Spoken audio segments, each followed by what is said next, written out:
Gombe PDP asks court to disqualify Governor Inuwa Yahaya and deputy. Former President Olusegun Obasanjo laments high cost of diesel. And on the foreign scene, first Ukraine grain ship set to pass Bosphorus after inspection. Hello and welcome to Trust TV News Update. I am Ibrahim Yusuf.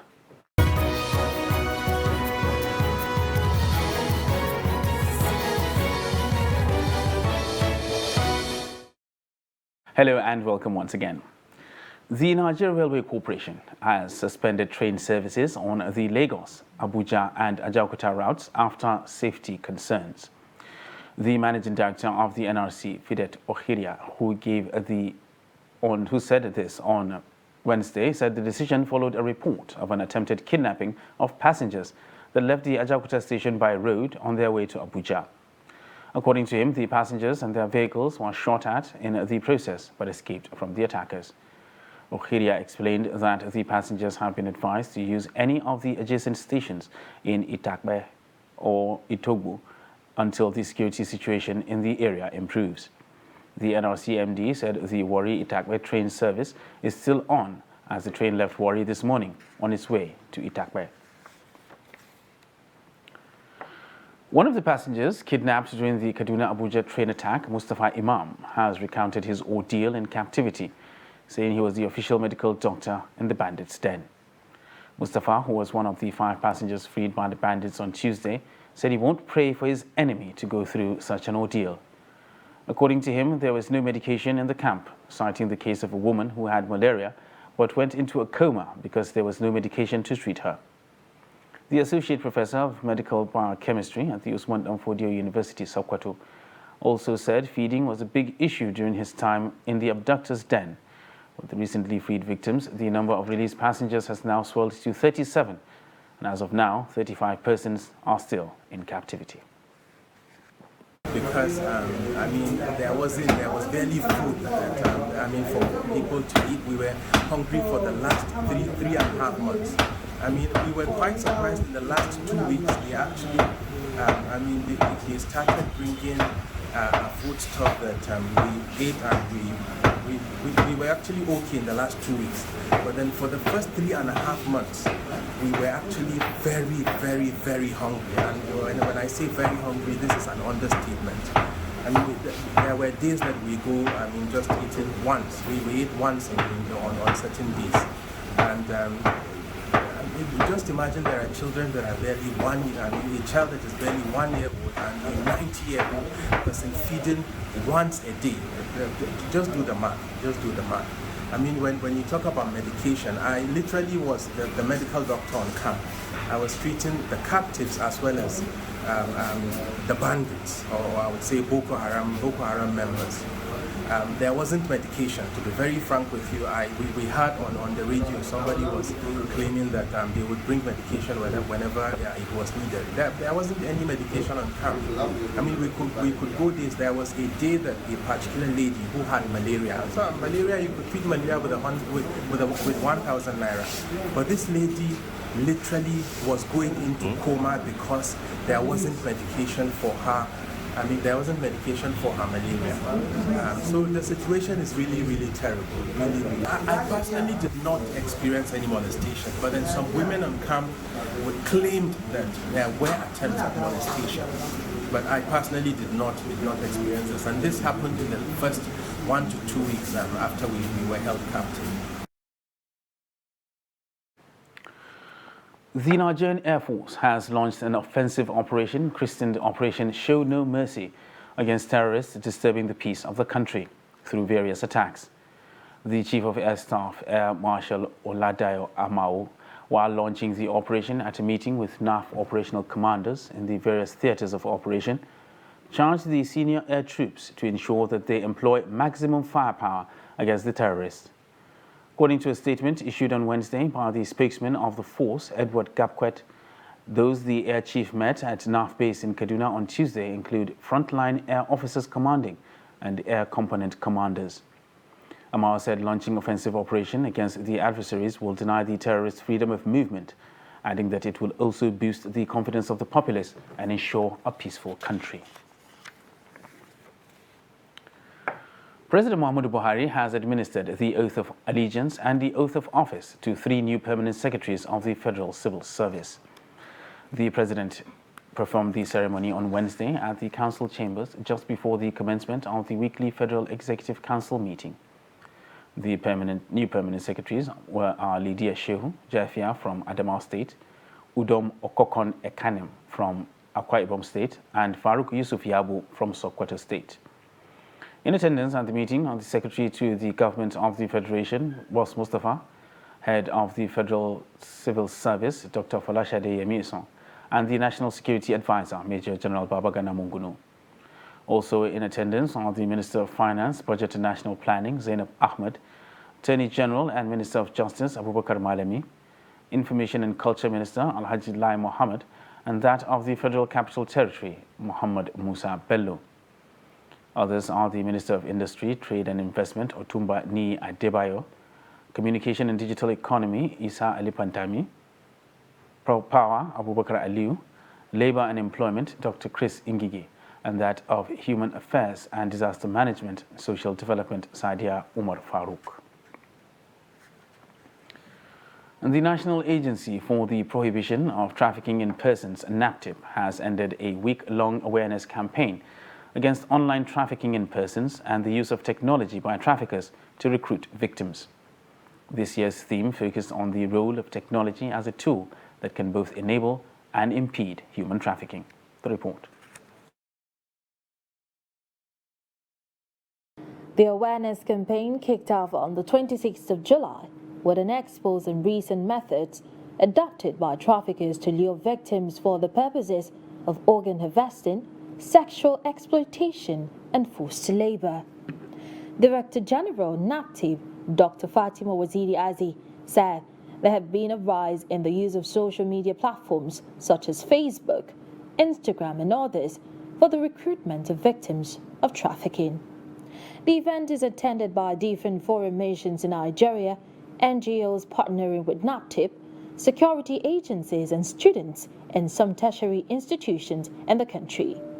Vice President Yemi Osibajo, here represented, congratulated NAPTIP and other stakeholders on the milestone achieved so far, adding that fighting human trafficking is a collective responsibility. The day is set aside specially to raise awareness on the agony of human trafficking victims, promote and protect the rights of such victims, and mobilize political will and resources to address trafficking in persons as a problem of global concern. The Vice President also speaks about 3 policy documents that will serve and stir important conversations and reduce cases of human trafficking in Nigeria. A participant who is also the Executive Director of Women Trafficking and Child Labor Eradication Foundation, Watclef, Imabong Ladipo Sanusi, speaks on the challenges encountered when dealing with issues of human trafficking in Nigeria. We've heard so much that parents, guardians and families even sell off properties to make sure that their victims, their children go out of the country. They don't know what they go through. They don't understand that where they are going, the grass is never green. On the other side, it is green where you water it. The issue of coming back with mental health problems and become dysfunctional, that is very painful. This year's theme focuses on the role of technology as a tool that can both enable and impede human trafficking. Martia Umar, Trust TV News, Abuja. The PDP in Gombe State has asked the Abuja Division of the Federal High Court to disqualify Governor Inuwa Yahaya and Deputy Governor Jato Daniel from contesting in the 2023 governorship election. The party accused the duo of submitting forged certificates. The PDP and its governorship candidate, Muhammad Bardi, sought disqualification in a suit between the PDP and 2 others against INEC and others. On behalf of the plaintiffs, the party relied on a series of Supreme Court decisions in an originating summons filed by 2 senior advocates of Nigeria, Arthur Okafor and J.J. Usman. The PDP argued that Messrs. Yahaya and Jato, having deposed to forms EC9, the said forms constituted certificates, and making a false statement in them amounted to submitting forged certificates. This, according to the party, is a disqualifying ground under Section 177D and 182, subsection 1J of the 1999 Constitution, as amended. In the court process, the plaintiffs alleged that Jatto bore multiple names, Manasseh Jatto, on his certificates, including his primary education certificate. The plaintiffs further contended that the deputy governor, who claimed to have worked with the Nigerian Army from August 1979 to July 1980, submitted an NYSC discharge certificate with contrary information. The plaintiffs alleged that the NYSC discharge certificate indicated that Jatto commenced his NYSC in August 1979 and completed service in July 1979. No date has been fixed for a hearing in the suit. Former Minister of Science and Technology and Innovation and former Governor of Old Abia State, Ogbonnaya Onu, said that contrary to reports making the rounds, he has not at any time endorsed the Labour Party and its presidential candidate, Peter Obi, for the presidency come 2023. The former governor, who sought and lost the bid to become presidential flag bearer for the All Progressive Congress, said his loyalty remained with the ruling party, and as such, all reports of his involvement in any form of anti-party activity should be disregarded. He further stressed in a statement that claims suggesting he endorsed another party are mischievous, wicked and unfortunate. He therefore advised the public to ensure all claims are verified to avoid spreading fake news. You're watching Trust TV News Update. And still to come on the news, what gives you access to the reopened Millennium Park? Details of this and more after the break. Do stay with us. To every politician, as the campaigns gain momentum and passions begin to rise, remember, the errors of your opponents do not make you a success. Do not run down your opponent and inflame passions to violence between and among your supporters. What counts is what you plan to do for the electorate and how you intend to relieve the sufferings and bring succor. Nigeria is in dire need of patriotic leaders at all levels. Leaders who will make national development their priority. Concentrate on telling the electorate what you intend to do when you get into office. Focus on making your vision clear to the electorate. Don't engage in verbal abuses, fake news or speeches. Keep dealing with issues that will bring progress. You win the hearts and minds of the people by being above board, by being civil, patriotic, and showing empathy. Let's join hands to make the 2023 elections peaceful. A message from the National Orientation Agency.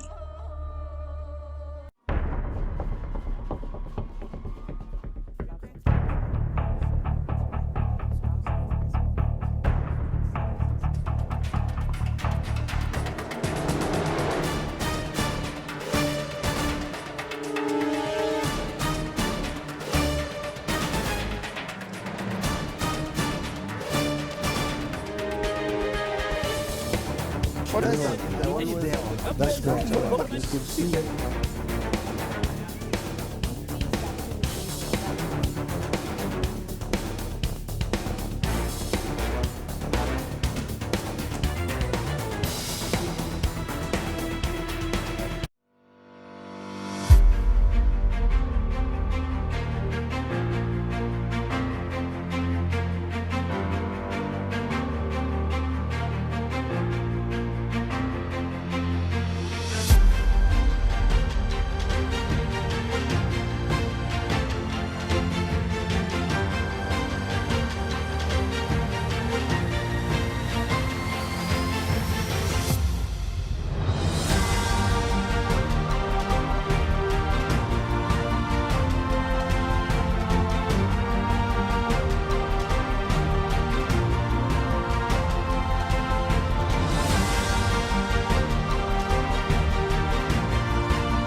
Welcome back, and thanks for staying with us on Trust TV News Update.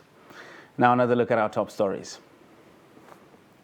NRC suspends train services on Lagos, Abuja, Kano and Ajaokuta roads due to insecurity.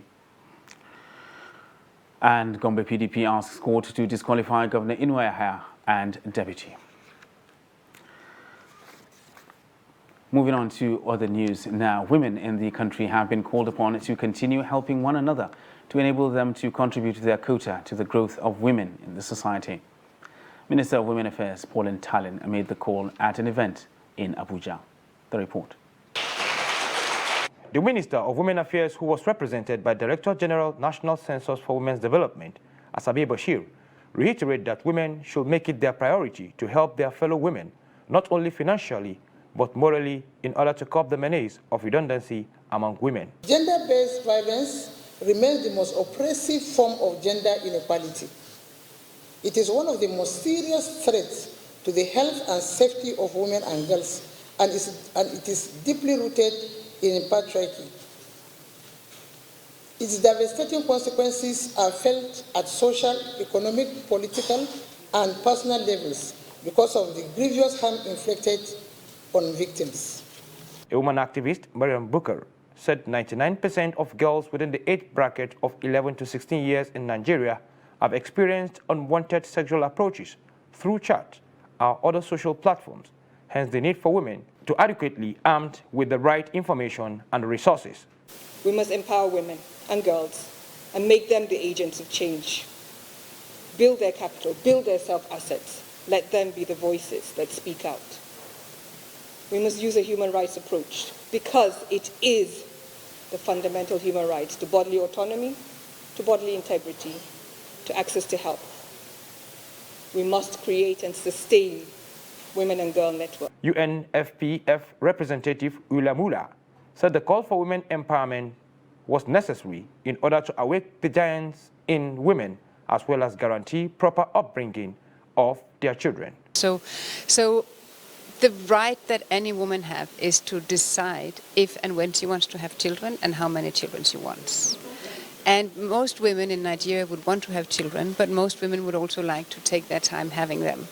So I would advise women to think about when do you want to have children, how many children do you want to have, and if you decide you want to wait and stretch the time, get access to family planning. Because the theme of it, Promote My Sister, says it all. It means we should be our own keepers, we should be our own protectors, rather than having such a toxic or having such a toxic environment where you have women. We believe that women should be the promoters of one another. We should be able to uplift one another. We should be able to encourage one another. In Abuja, Kabir Lawal, Trust TV News. The Federal Capital Territory's foremost recreational spot, the Millennium Park, has reopened almost 2 years after the Muhammad Bello-led FCT administration shut down activities in order to contain the COVID-19 pandemic. To access the reopened park, fun lovers would have to present COVID-19 vaccination cards or take an on-the-spot COVID jab for those who are yet to be vaccinated. The report. Established over 2 decades ago, Abuja's Millennium Park has been the go-to spot for outdoor fun seekers in the nation's capital. The park was, however, closed as part of efforts to contain the outbreak of COVID-19 in the FCT. Popular for cinematography, events, parties, among other social activities, the Millennium Park left operators and businesses linked to its operation counting losses due to its temporary closure. Since then, we are in hardship. The park, this is where we earn our living as a photographer. At least when we come, we get home with small thing. But since the lockdown, over some years now, we are trying to survive, no way. But we thank God that the FCT minister came yesterday and opened the park. We pray God will give us our own. It makes me makes me really happy, actually, and the kids of course too, because Abuja is not offering so much or so many places to spend vacation or have a nice afternoon. So therefore, we just heard about the announcement that it's reopened, and suddenly checked it out, and really happy that Nigeria opened it again. Yeah. Although operations in the park have been restored and patronage gradually gaining boost, the quest to eradicate the spread of COVID-19 in a public place is still paramount for the FCT administration, as access requires compulsory vaccinations or presentation of vaccination cards.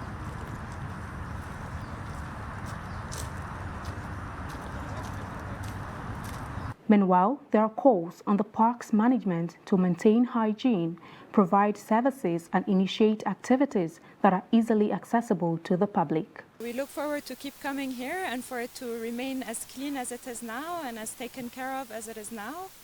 And yeah, just take care of it, keep it maintained, and we're very happy to keep coming back. It's beautiful to have this freedom of being able to do what we want in an open space, but just keep it clean and have some accessible bathrooms and just somebody who's selling some drinks and it would be fine. Yeah, yeah, it's cool, and it's really cool to be outside and not the whole time in the house, and it's cool to go with the dog out, and there's so much place you can play with him, and yeah, it's really cool. Upon its reopening, the FCT administration commended the management of the park for upholding the park's international standards with regulations on opening and closing time, perimeter fence, lights, security and toilets, among others, in line with the FCT park policy. Aisha Salihu, Trust TV News, Abuja. And former President Olusegun Obasanjo has lamented the rising cost of diesel, saying it has adversely affected his fish business. Speaking during a Southwest Fish Farmers Congress on Tuesday at the Presidential Library in Ogun State, the former president said the high cost of diesel may turn fish farmers into bankruptcy. Putting the current price of diesel at 800 naira a litre, the ex-president said the production of a kilogram of fish stands at 1,400 naira. He said farmers must not sell less than 1,500 naira, as anything less short of that will lead to outright loss.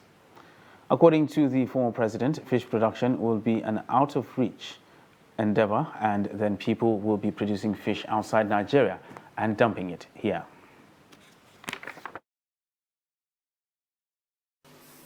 The price of diesel has gone sky high, and it will continue to go sky high because the management of the economy of this country is not what it should be. And it's as simple as that. And what will happen is that particularly those of us who have to use a bit of diesel in producing fish, we will completely go bankrupt. And when that happens, Nigerians will still have to eat fish. And now look at the foreign scene, where the first grain ship to leave a Ukrainian port in wartime is set to pass through the Bosphorus after inspection ended on Wednesday, while a Turkish official said such deliveries from Ukraine may pick up after the successful first trip. The Razoni left Odessa on the Black Sea early on Monday, carrying 26,527 tons of corn to Lebanon's Tripoli. It anchored at the entrance of the Bosphorus Strait on Tuesday night. The sailing was made possible after Ankara and the United Nations brokered a grain and fertilizer export agreement between Moscow and Kiev last month, a rare diplomatic breakthrough in a drawn-out war of attrition. The ship was expected to enter the Bosphorus Strait around 11:30 GMT, following the completion of the inspection by Russian, Ukrainian, Turkish and UN personnel. Ukraine's ambassador to Lebanon, Ihor Ostash, told reporters the Razoni was expected to arrive in Tripoli in 4 to 5 days. And finally, in sports, Team Nigeria increased its medal haul at the ongoing Commonwealth Games in Birmingham, with 2 podium finishes in the women's discus event.